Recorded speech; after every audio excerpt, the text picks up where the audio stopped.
नमस्कार मित्रांनो, संजय गांधी निराधार अनुदान योजना, श्रावणबाळ योजना व इतर सर्व निराधार अनुदान योजनेतील लाभार्थ्यांसाठी महत्त्वाची अपडेट आहे। मित्रांनो, उद्याचा दिवस तुमच्यासाठी अत्यंत महत्त्वाचा आहे। सध्या राज्याचे अर्थसंकल्पीय अधिवेशन सुरू आहे आणि याच पार्श्वभूमीवर सरकारने एक मोठा निर्णय घेतला आहे। उद्या संपूर्ण महाराष्ट्रात छत्रपती शिवाजी महाराज महाराजस्व समाधान शिबिर आयोजित करण्यात आले आहे। तुम्ही स्क्रीनवर पाहू शकता। माझ्याकडे तहसीलदार कार्यालय यांचे अधिकृत पत्र आहे, ज्यामध्ये स्पष्ट नमूद केले आहे की 7 मार्च रोजी हे विशेष शिबिर होणार आहे। तुमच्या तालुक्यातही असेच शिबिर उद्या आयोजित केले जाणार आहे।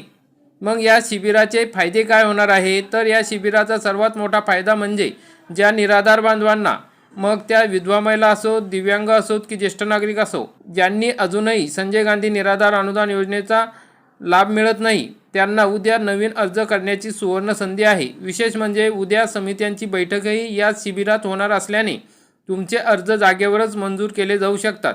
जर तुमची कागदपत्रे पूर्ण असतील तर उद्याच्या उद्या तुम्हाला मंजुरी मिळून पुढील महिन्यापासून मानधन सुरू होऊ शकते।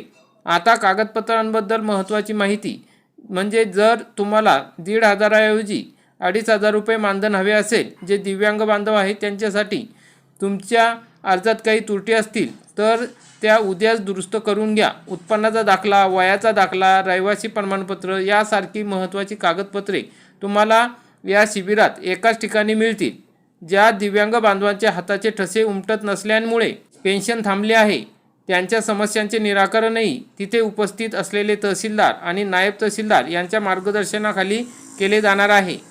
केवळ पेन्शनच नाही तर रेशन कार्डमधील दुरुस्ती असेल, अंत्योदय रेशन कार्डच्या काही समस्या असतील, नवीन रेशन कार्ड नोंदणी असेल, तसेच शेतकरी बांधवांसाठी 7/12 दुरुस्ती किंवा मालकी हक्काचे वाद या सर्व बाबींवर उद्याच्या शिबिरात तोडगा काढला जाणार आहे।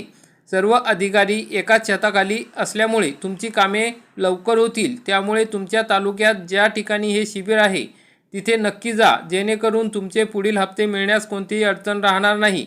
शेवटी मार्च महिन्याचे मानधन कधी येणार हा तुमचा प्रश्न आहे। मित्रांनो, सध्या अधिवेशन सुरू आहे आणि मुख्यमंत्री महोदयांनी 1 तारखेचा शब्द दिला होता। थोडा उशीर झाला असला तरी 10 ते 15 मार्चपर्यंत हे पैसे तुमच्या खात्यावर जमा होण्याची दाट शक्यता आहे।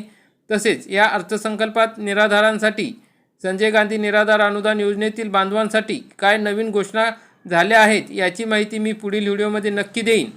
तर बांधवांनो, हा व्हिडिओ जास्तीत जास्त शेअर करा, जेणेकरून एकाही निराधार व्यक्तीची संधी हुकणार नाही। माहिती आवडली असेल तर व्हिडिओला लाईक करा आणि चॅनलला सबस्क्राईब करायला विसरू नका। तुम्हाला काही अडचणी असतील तर कमेंटमध्ये नक्की सांगा। धन्यवाद। जय हिंद, जय महाराष्ट्र।